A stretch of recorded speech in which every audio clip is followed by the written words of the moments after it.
Lost hjärna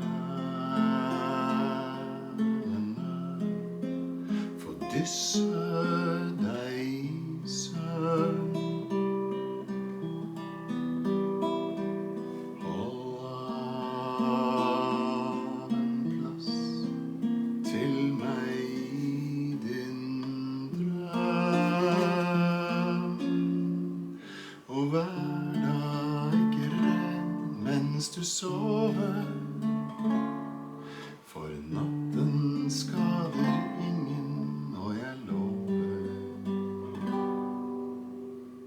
Jeg vil våke ved din side og vokte deg i natt.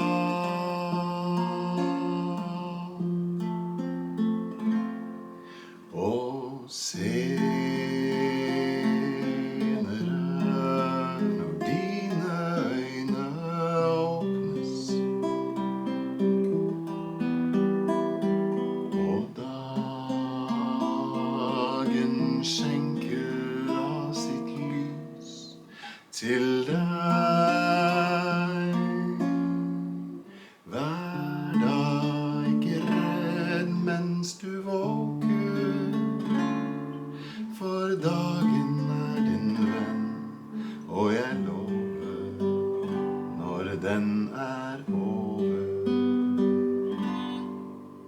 vil jeg våke ved din side og vokte deg igjen.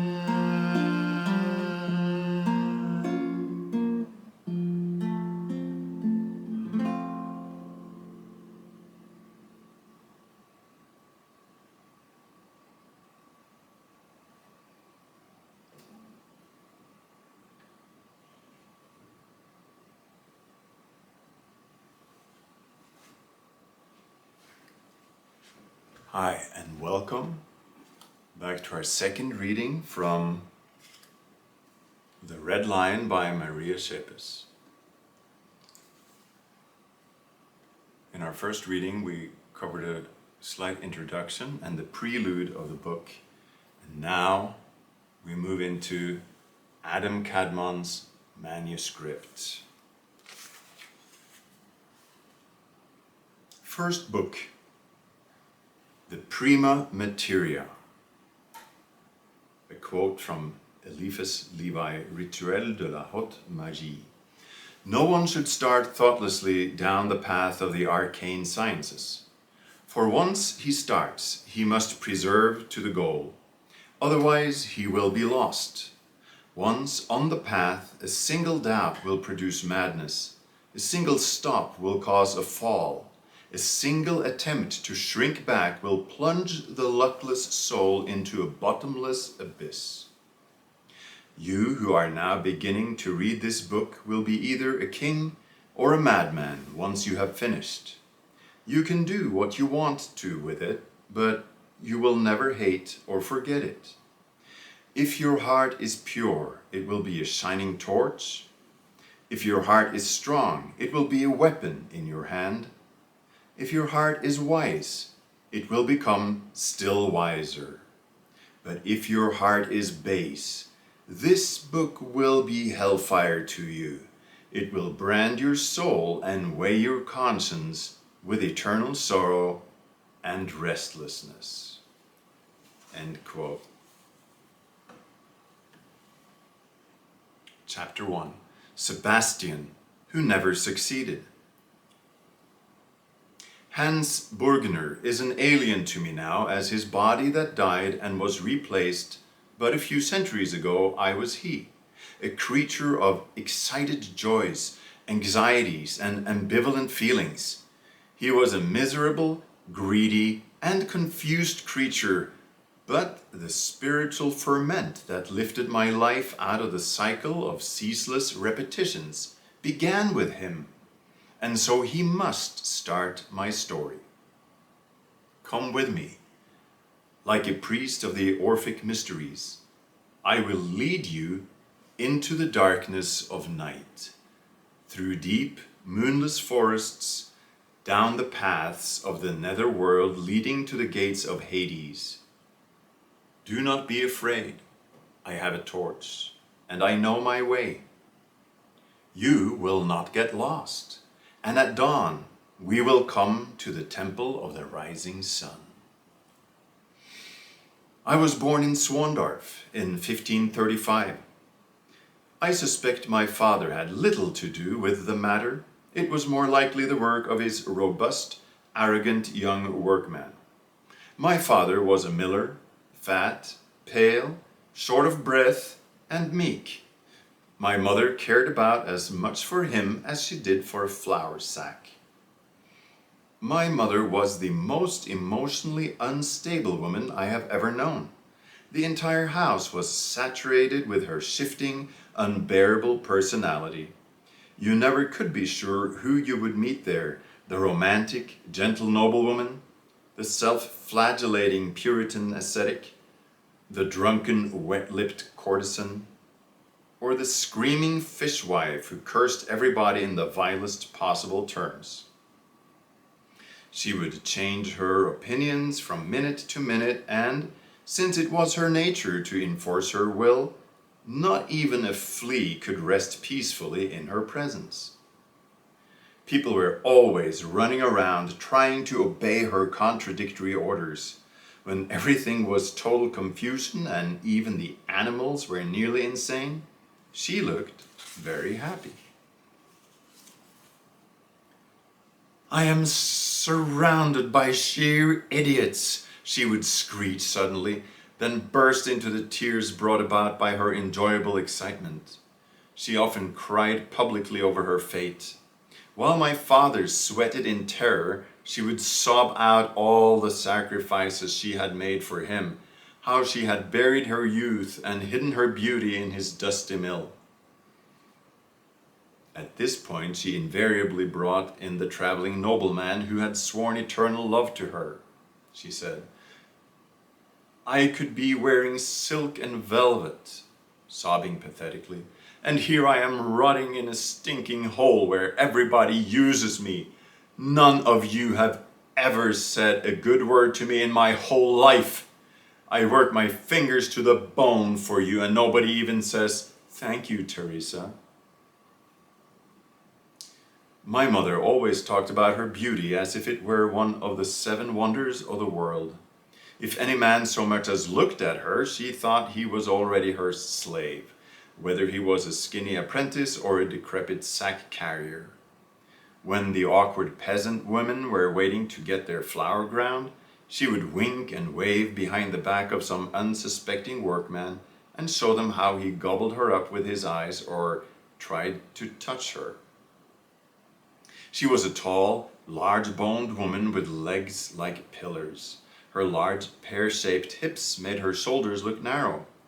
But her face had a certain beauty, with a clear, blooming complexion and regular features. Only her sharp nose and the cold glare of her eyes betrayed her. Her laugh was like tin pans rattling together. My first conscious feeling toward her was utter repulsion. Because she allowed no one any privacy, I became reticent and introverted. Our employees changed like clouds in the sky. The lad whose bitter, jealous affair with her resulted in my birth took off shortly thereafter, but my father and I had no escape. He was obese and sickly. I was but a helpless child. I had to endure my mother's possessive bursts of love, punctuated with thick, sloppy kisses, as well as her frequent slaps in the face. If I had to pass her room, I knew I would get one or the other. I tried to avoid the place.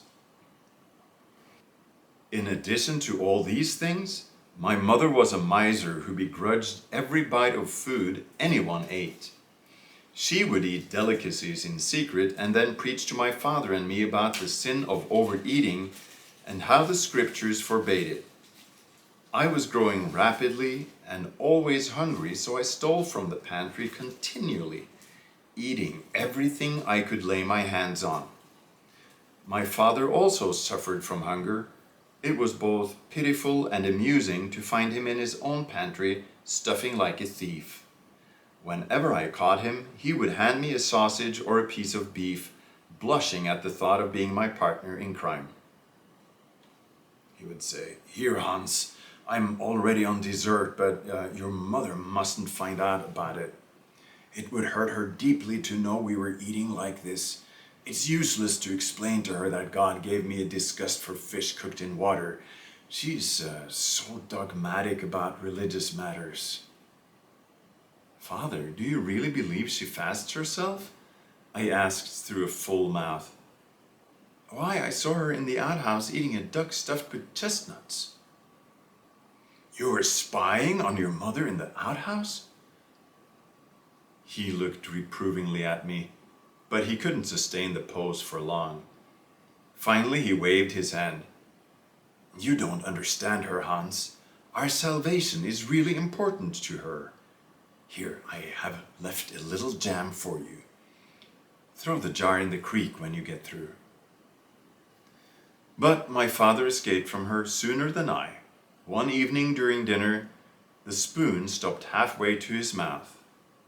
His face turned red, then purple, and he fell from his chair and died.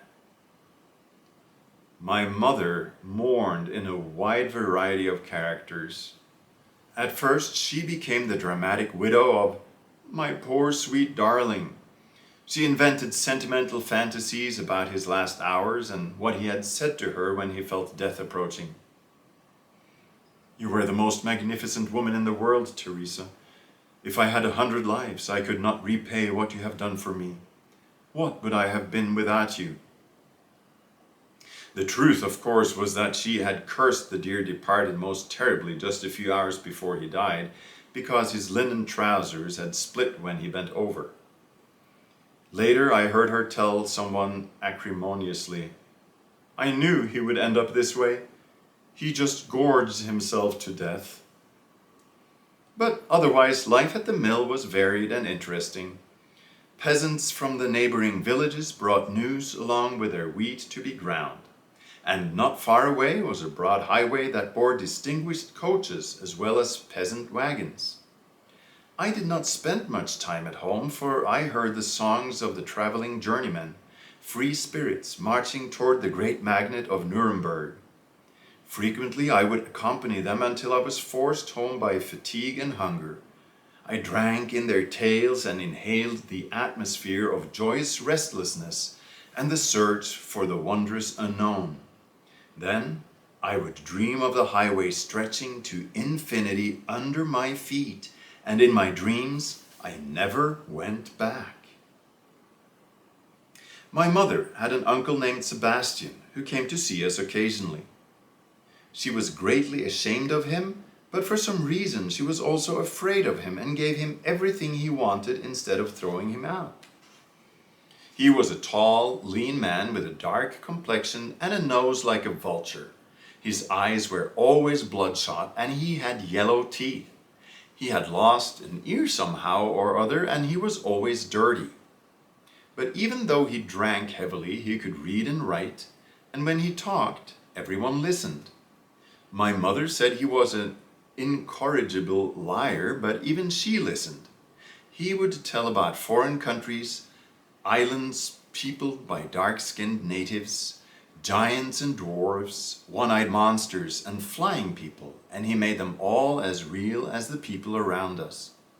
In addition, he could prepare amulets and love potions, tell the future, and cast spells. To put it plainly, the man was a sorcerer. He impressed me tremendously.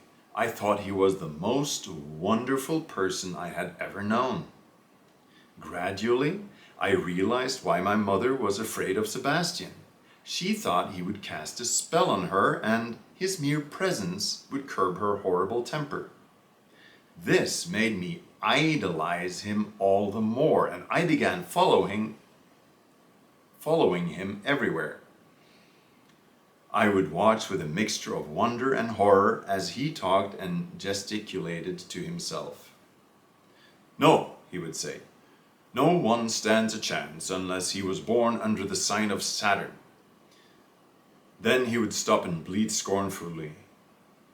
"Qui de virgis fecit aurum gemade lapidibus." Then he laughed piteously and would run so fast that my short legs could hardly follow him. "Fatheads! Blockheads!" he would yell periodically. At first he didn't notice me, but gradually he began to take note of my constant presence. "What do you want, hey?" he snarled. I was so frightened I broke out in a sweat. How could I explain feelings I hardly understood myself? I stammered. I want to be just like you." He looked taken aback. "So, why?" Because you're different and everyone is afraid of you, even my mother."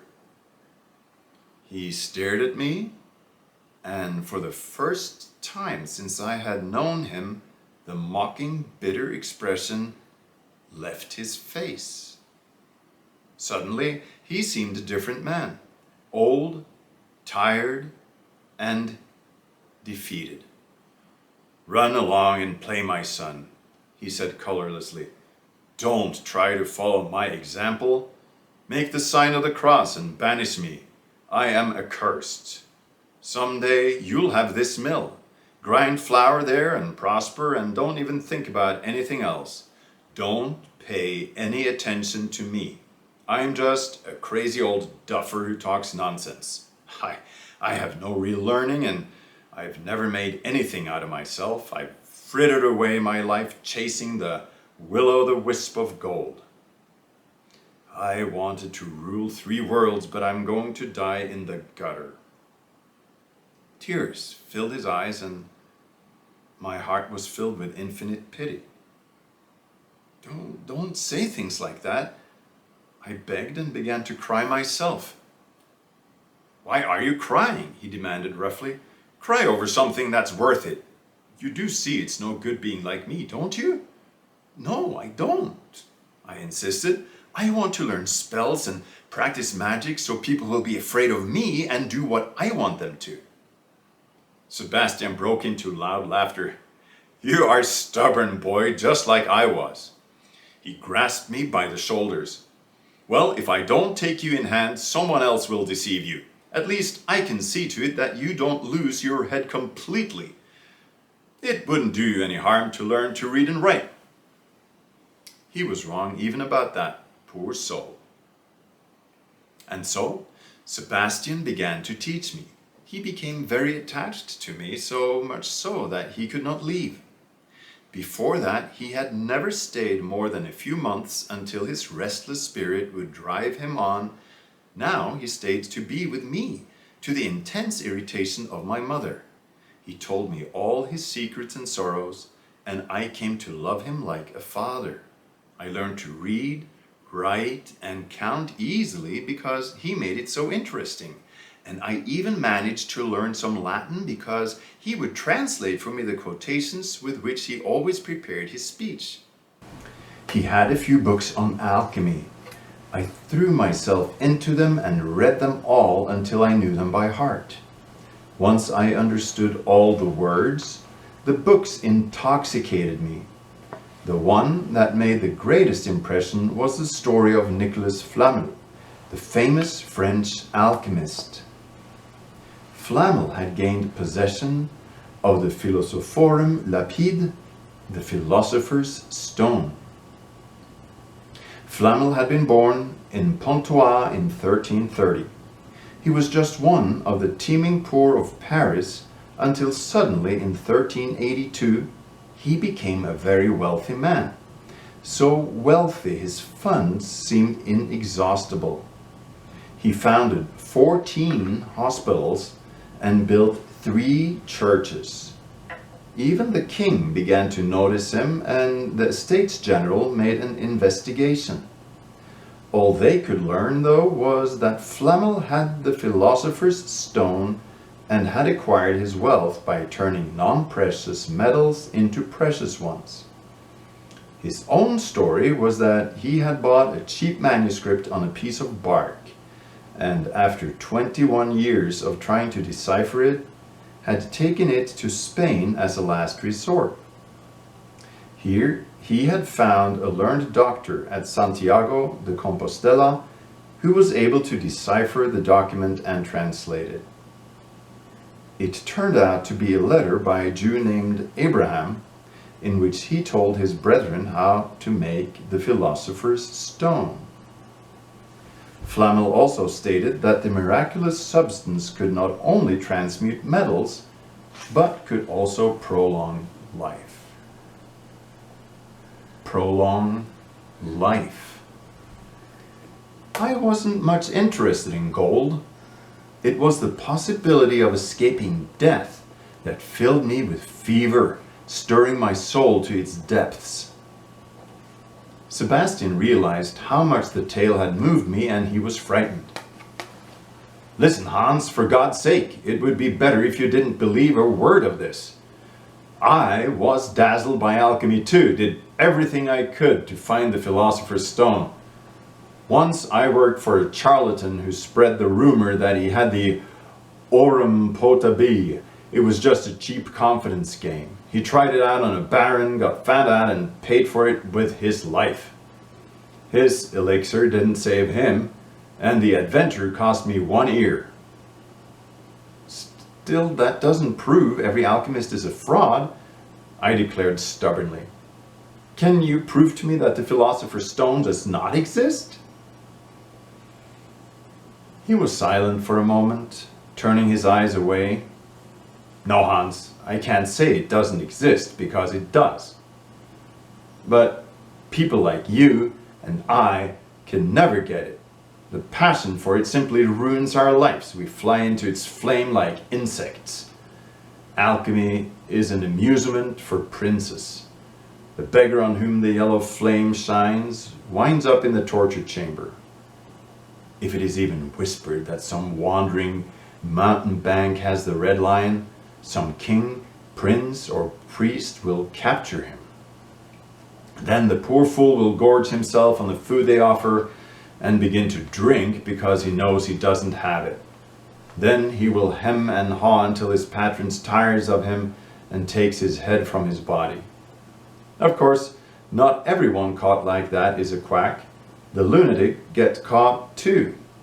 He's the fellow who believes that just one more experiment will bring him success. He walks into the web of his own will just to get a well-equipped laboratory." "And the real ones?" I asked eagerly. "Where do you find the real ones?" "Nowhere, my son. You don't see them. They submerge in the crowd and dissemble, taking on the color and form of the environment because they know the truth. You can follow them from village to village or from city to city, and you'll always find they've left just before you got there. An adept will perform or get someone else to perform the transmutation so that the fire of knowledge will not stop burning and the tormenting desire will remain in people's hearts. Then he will leave without a trace." "But why do they disappear like that? They could be more powerful than kings." "That's it in a nutshell. They want to avoid the torture rack. A king will tolerate no one but servants, but a true adept is a ruler. He has conquered the worst tyrant of all, death, and he doesn't have to stay alive by filling the coffers of debauched princes and insatiable conquerors. You see, making gold is just the surface of alchemy. The mystery of alchemy is like a deep sea, Hans, that gives its true contents only to the chosen. That doesn't include you and me. I know that now for certain. The adepts who can make gold won't make it for themselves. They don't have any desires, and the life they have gained means nothing to them. As for me," Sebastian added, "I tremble when I think of gold, and I would like to live for centuries to wallow in every mud puddle on earth. That's why I've never succeeded in alchemy, Hans, and you won't either. You're just like me. We were born under the same sign.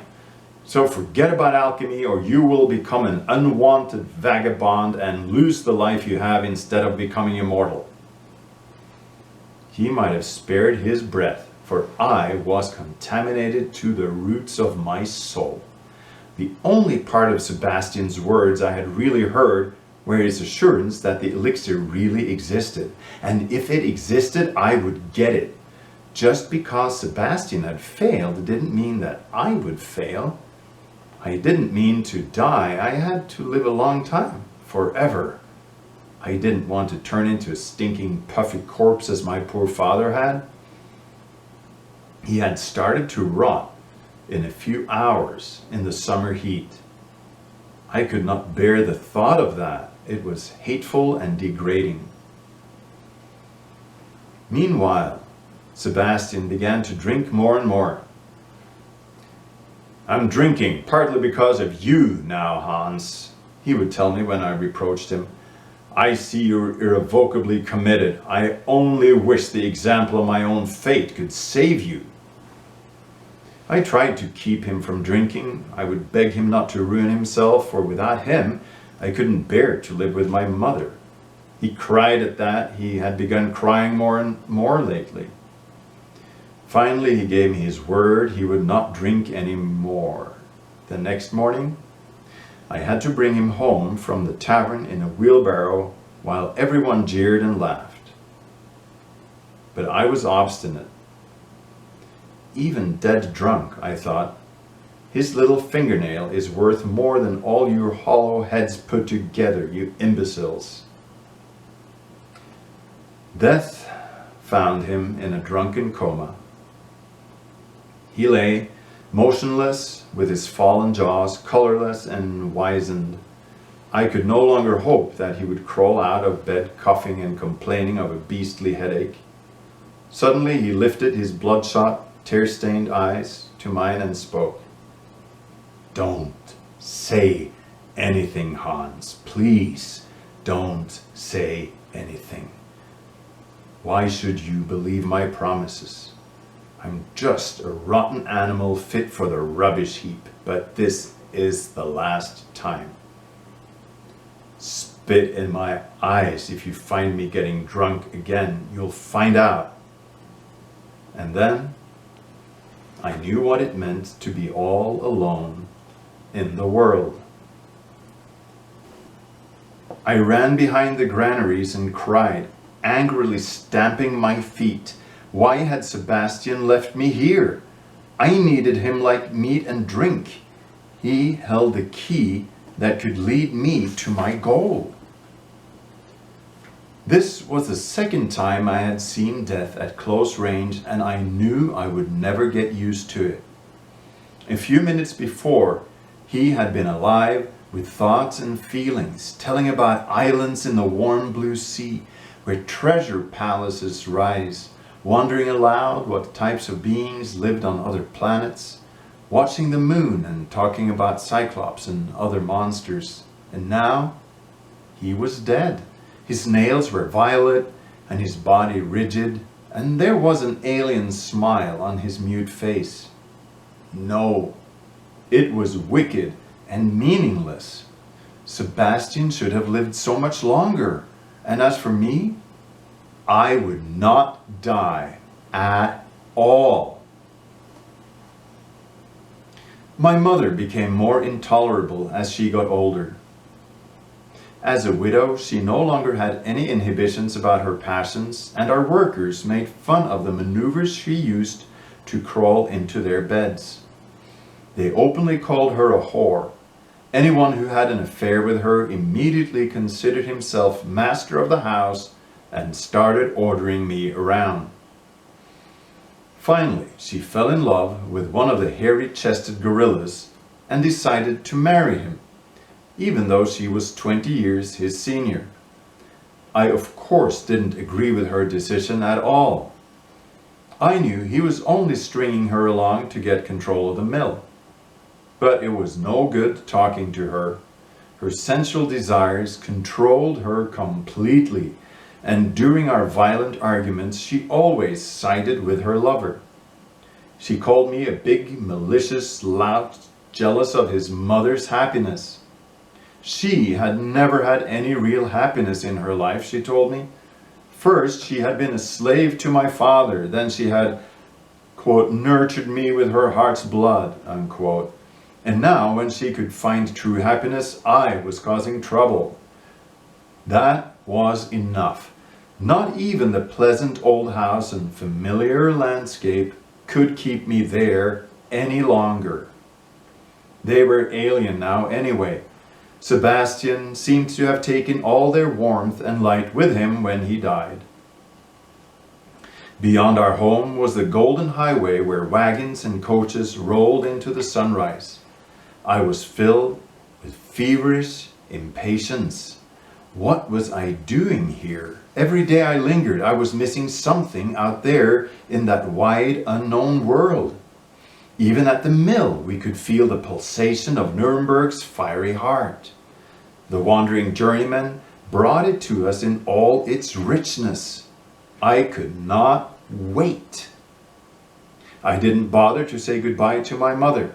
I just filled my knapsack with food and one book, The Story of Nicholas Flamel. So, at the age of 18, I set out for Nuremberg, the free city.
Everybody's got to be happy. Everyone should